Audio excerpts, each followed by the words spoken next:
Bem, pessoal, bom dia, boa tarde, boa noite. Hoje vamos tá dando continuidade ao nosso conteúdo, né? Hoje a gente vai tentar finalizar toda essa parte que trata sobre binômio de Newton. E aí hoje nós vamos tentar finalizar isso falando de dois temas dentro do binômio de Newton, como a gente já falou lá na aula anterior, que pega o binômio de Newton assim de uma maneira bem específica, né? Inicialmente nós vamos falar do termo geral. O termo geral ele é uma fórmula, um teorema que nós vamos utilizar para, por exemplo, vamos supor que eu tenho um binômio. E vamos supor que a questão pede para você calcular o quinto termo daquele desenvolvimento binomial. Eu não vou precisar fazer aquilo tudo, todo aquele desenvolvimento binomial, para poder ver lá, esse é o quinto termo, o valor é esse. Não. O termo geral ele vai nos ajudar a enxugar as contas para que eu consiga encontrar um termo específico do meu desenvolvimento binomial. Por exemplo, se tu tem x mais 1 elevado a 10, ele pede para você calcular o oitavo termo do binômio. Aliás, o oitavo é até fácil, o termo de número 64 do desenvolvimento. Tu não tem como fazer isso, entendeu? Então, assim, o termo geral ele vai nos ajudar a encontrar termos específicos dentro do desenvolvimento para não ter que fazer tudo isso, certo? Então, o termo geral do binômio, como vocês podem ver aí, a gente calcula ele por meio dessa formulazinha aqui. Combinação de n em p é igual a elevado a n menos p vezes b elevado a p, certo? De maneira que o binômio é a mais b elevado a n, ok? E aí é o seguinte. Seja dado o binômio x² mais 3 sobre y à oitava, ele quer que determine o termo que tem potência igual a 10. E aqui é importante a gente entender alguns termos interessantes. No teorema binomial, o primeiro termo é o a. No caso aqui, o meu a vai ser o x ao quadrado. O segundo termo é o b. No meu caso, o b aqui vai ser 3 sobre y. Ok? E além disso, nós vamos ter o n. O valor de n é o expoente do binômio. Então aqui o n, no caso, vai ser igual a 8. Então como é que aí ele quer saber quem é o termo que tem potência 10. Para isso nós vamos ter que descobrir o p, certo? Então eu quero saber o seguinte. Vamos substituir esses valores aqui, né? A gente vai fazer n é 8, né? Para calcular o termo binomial. N é 8. P eu não sei quem é, nós vamos descobrir no decorrer da conta, certo? O a vai ser o x ao quadrado elevado a n menos p, no caso 8 menos p, que como eu disse, o p nós não sabemos quem é, vamos descobrir, vezes b elevado a p, ou seja, 3 sobre y elevado a p, ok? Agora vamos lá. Aqui a gente tem uma potência de uma potência, ou seja, eu tenho uma potência elevada a outra. O que é que eu vou fazer com esses caras? Eu vou multiplicar, né? O 2 vai multiplicar esses dois aqui, então vai ficar 8p x elevado a 16 menos 2p, ok? Vezes 3 sobre y elevado a p. Aí o que é que ele quer? Ele quer saber quem é o termo que tem como potência x elevado a 10. Então, onde é que está o meu x? O meu x está aqui. O meu x é x elevado a 16 menos 2p. Esse cara aqui tem que ser igual a quem? Eu vou fazer mais em cima, certo? X elevado a 16 menos 2p. Esse cara aqui tem que ter expoente quanto? 10, né? Se as bases são iguais, os expoentes são iguais. Então, 16 menos 2p é igual a 10. Qual deve ser o valor de p aqui para que o expoente fique igual a 10? Vamos passar esse 16 subtraindo. Menos 2p vai ser igual a 10 menos 16. Menos 2p é igual a menos 6. Multiplica por menos 1. P vai ser igual a 6 sobre 2. P é igual a... Então, o valor de P é 3. E aí, com o valor de P, nós vamos substituir aqui na conta. Aí nós vamos ter Combinação de 8 em 3 vezes x elevado a 16 menos 2 vezes 3 vezes 3 elevado sobre y elevado a 3, né? Então vamos fazer aqui, vou fazer lá em cima, lá embaixo. Combinação de 8 tomada em 3, isso é 8 fatorial sobre 3 fatorial, 8 menos 3, que é 5, fatorial. Isso vai ficar 8 vezes 7 vezes 6 vezes 5 fatorial sobre 5 fatorial. E 3 fatorial é 3 vezes 2 vezes 1, que é 6. Então 5 fatorial vai cortar aqui com 5 fatorial. 6 que só corta com 6. 8 vezes 7 dá 56. Então aqui dá 56 vezes 2 vezes 3 é 6. 16 menos 6 é 10. X elevado a 10. E aqui vai ficar 3 a terceira é 27, né? E y a terceira. Então aqui a gente faz 27 vezes 56. Deixa eu fazer essa conta aqui. 27 vezes 56. Isso dá 1512. Então aqui vai ficar 1512 vezes x elevado a 10 sobre y elevado a 3. Esse é o termo de potência x elevado a 10. Ok? Então é assim que a gente calcula o termo geral. Tá bom? Nós vamos fazer aqui agora a segunda, baseado nesse exemplo, né? Só que a segunda ela pede uma coisinha um pouquinho diferente. Mas o jeito de resolver é exatamente igual. Só vai mudar um ponto específico aqui. Que é o seguinte. Na segunda, ele quer que determine... Vou botar aqui segunda. Ele quer que determine se existiu o termo independente de x. O termo independente de x é o termo onde x não aparece. Se é o termo onde x não aparece, significa dizer que é o termo onde x vai estar elevado a 0. Ele quer saber quem é esse termo onde x está elevado a 0. Então vamos lá. Quem vai ser o a? A vai ser o primeiro termo, que é raiz de x. B vai ser o segundo termo, que é menos 1 sobre x. Quem será n? N será 9. Né? Aí vamos fazer aqui. O termo geral vai ser 9 combinado com p vezes o primeiro termo, raiz de x elevado a n menos p, no caso 9 menos p, né? Vezes b, que é menos 1 sobre x elevado a p, ok? Aí vamos fazer o seguinte. Vocês lembram de uma propriedade que diz que quando eu tenho raiz de x, isso é igual a x elevado a 1 sobre 2? Esse 2 que está aqui na raiz, ele vem dividindo o expoente. Como não tem expoente, subtende-se que é 1. Certo? Então é isso que eu vou fazer aqui.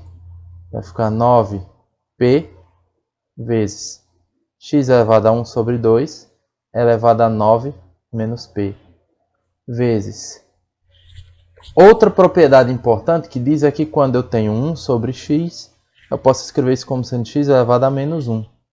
Eu inverto, vai ficar x sobre 1, né? X sobre 1 é o próprio x, e eu mudo o sinal do expoente de x. Como o expoente de x não aparece, subtende que é 1. Então fica x elevado a menos 1. Então aqui vai ficar x elevado a menos 1. Deixa eu só fazer uma alteraçãozinha aqui, viu? Aqui nós vamos botar um mais, tá bom? Não vamos botar menos, não. Então vamos deixar x elevado a menos 1, ok? Só para ficar mais simples, não entrar em muito detalhe, porque esse menos aí ia complicar muita coisa de maneira desnecessária, tá? Então vamos deixar o mais mesmo, elevado a p, tá bom? E aí o que é que nós vamos fazer? Vamos multiplicar esses expoentes. Então aqui vai ficar a combinação de 9 com p vezes... Vamos pegar um meio e multiplicar 9 menos p. Então vai ficar x elevado a 9 menos p sobre 2. Vezes... E aqui a gente multiplica também. Menos 1 vezes P fica menos P. E aí como é que vai ficar? Combinação de 9 com P.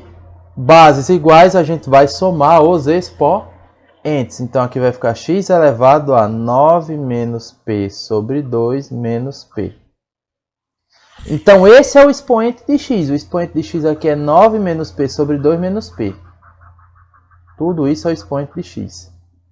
Aí lembra o que a gente disse lá no começo? Que como nós queremos o termo independente, o expoente de x tem que ser 0. Então vamos fazer esse cara aqui, que está de amarelo. 9 menos P sobre 2 menos P ser igual a 0, certo?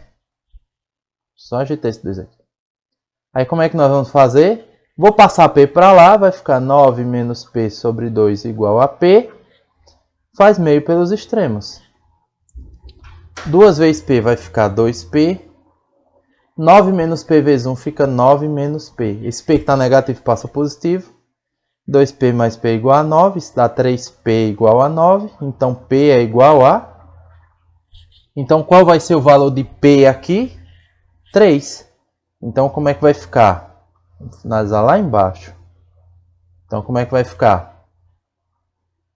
Vai ficar 9 combinado com 3 vezes x elevado a. Se tu trocar aqui 3P por 3, tu vai ter 9 menos 3, 6 dividido por 2, 3. Então isso aqui tudo vai dar 3. Só que P é 3. 3 menos 3, x elevado a 0. Então vamos fazer uma combinação de 9 com 3. Vai ficar 9 fatorial sobre 6 fatorial, 3 fatorial. Isto todo número elevado a 0 é 1. Então isso aqui vai ficar assim.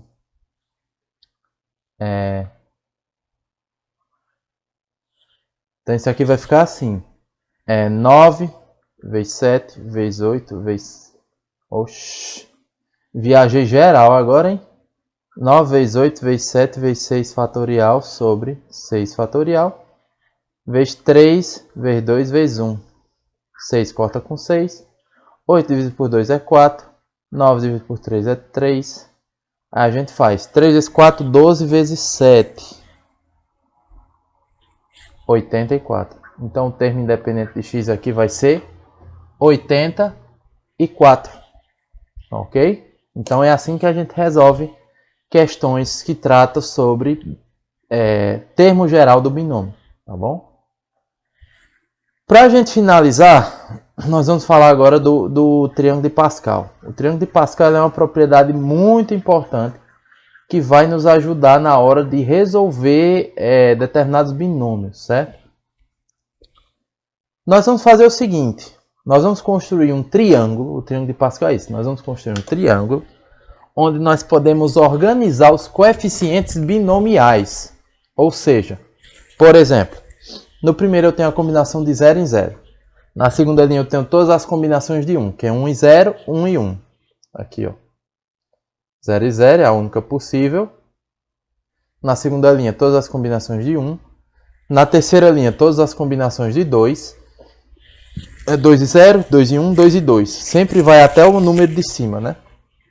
Na quarta linha aqui, que não foi desenhada, eu teria toda a combinação de 3, que é 3, 0, 3, 1, 3, 2, 3, 3, e assim sucessivamente, até o número que eu quiser, até o número n. Esse triângulo, se a gente for organizar e você for perceber, eles têm algumas propriedades importantes, certo? Ao invés, e aí, dado o triângulo, vamos fazer essas contas, porque isso aqui, entre parênteses, como eu já tinha dito a vocês, isso são combinações. Nós estamos combinando esses números, né? E aí a gente vai gerando esses resultados aí, certo? Que a gente vê aqui embaixo. Então o resultado da primeira linha é esse. O resultado da segunda é esse. O resultado da terceira linha é esse. O resultado da quarta linha é esse. E assim sucessivamente. Então eu posso escrever o triângulo de Pascal tanto na forma binomial, tanto como já nos resultados, nos valores correspondentes, ok? Agora perceba que, organizando isso, esses termos aí vão ser números, vão ser coeficientes. Coeficientes dos seguintes binômios. A primeira linha do triângulo são os coeficientes de x mais a elevado a 0. Né? x mais a elevado a zero é quanto? Vocês lembram que a gente comentou? É 1, né? Os coeficientes de x mais a elevado a 1. Quem é x mais a elevado a 1? É x mais a. Todo mundo elevado a 1 é ele mesmo. Quem é o coeficiente desse primeiro termo? É 1. O coeficiente desse segundo termo é 1. Certo? Vamos para a próxima. Na terceira linha do triângulo, nós temos os coeficientes do desenvolvimento x mais a ao quadrado. Quem é x mais a ao quadrado? O quadrado do primeiro mais duas vezes o primeiro vezes o segundo mais o segundo ao quadrado, né? Quem são os coeficientes? 1, 2 e 1. 1, 2, 1. Vê se não são os elementos da terceira linha. Certo? E assim por diante. Os elementos que estão na quarta linha vão ser os coeficientes do termo x mais a elevado a 3. Os da quinta linha vão ser os coeficientes do termo x mais a elevado a 4. E assim sucessivamente. Tá bom? Então perceba que se você quiser saber o resultado das combinações, você não precisa estar fazendo as combinações. Se você tiver um triângulo de Pascal, é só olhar para ele e identificar qual linha você vai usar. O triângulo de Pascal ele vem com esse objetivo. E no triângulo de Pascal tem umas propriedades bem interessantes, bem curiosas, que dá para a gente usar na hora de resolver algumas questões, algumas combinações, né? Por exemplo, perceba que cada linha do triângulo, o primeiro elemento vale 1. O primeiro e o último elemento. Pois o primeiro elemento sempre é a combinação de algum número com 0. E a combinação de todo número com 0 é sempre 1. Já no último elemento, o último elemento sempre é a combinação de um número com ele mesmo. E essa combinação sempre é 1. E se você perceber a partir da terceira linha, certo? Com exceção do primeiro e do último, que sempre serão 1, a soma dos elementos da linha anterior imediatamente acima dele. Cada elemento é a soma dos elementos da linha anterior imediatamente acima dele. Por exemplo, perceba aqui. Opa, peguei a caneta errada. Perceba que 2 mais 1 é 3. 1 mais 3 é 4. 3 mais 3 é 6. 6 mais 4 é 10. 1 mais 4 é 5. Tá vendo? Então sempre a gente vai estar aqui gerando o número de baixo. Basta somar os dois de cima que você gera o de baixo, né? Bem interessante. Outra relação bem interessante que eu não coloquei aqui é que a soma dos elementos de cada linha sempre é igual a 2 elevado ao número da linha, né? 2 elevado ao valor do expoente aqui. Então, por exemplo, a primeira linha é 2 elevado a 0. 2 elevado a 0 é 1, né? O da segunda é 2 elevado a 1. 2 elevado a 1 é 2. Aqui é 2 ao quadrado. 2 ao quadrado é 4. 1 mais 2 mais 1 dá 4, né? Da quarta linha é 2 à terceira. 2 à terceira é 8. Se tu somar aqui vai dar 8. Da quarta linha é 2 à quarta. 2 à quarta é 16. Se tu somar aí vai dar 16. 2 à quinta aqui. 2 à quinta é 32. É só somar aí que tu vai ver que vai dar 32. Certo? Então, essas 4 propriedades vão nos ajudar, né? A relação de Stiefel, o fato do primeiro e último elemento serem iguais a 1 e o valor de cada linha ser igual a 2 elevado a n, certo? Isso vai nos ajudar a resolver muitas questões, certo? Por exemplo, calcule 3 elevado a 0 mais 3, combinação de 3 com 0 mais combinação de 3 com 1 mais combinação de 3 com 3. Para isso aqui ser a quarta linha, só está faltando quem? Só está faltando quem? Combinação de 3 com 2, né? Então, essa primeira, como é que a gente vai calcular? Imagine que aqui a gente tem a combinação de 3 com 2, certo? Isso seria o valor, o resultado dessas combinações seriam essa linha aqui, né?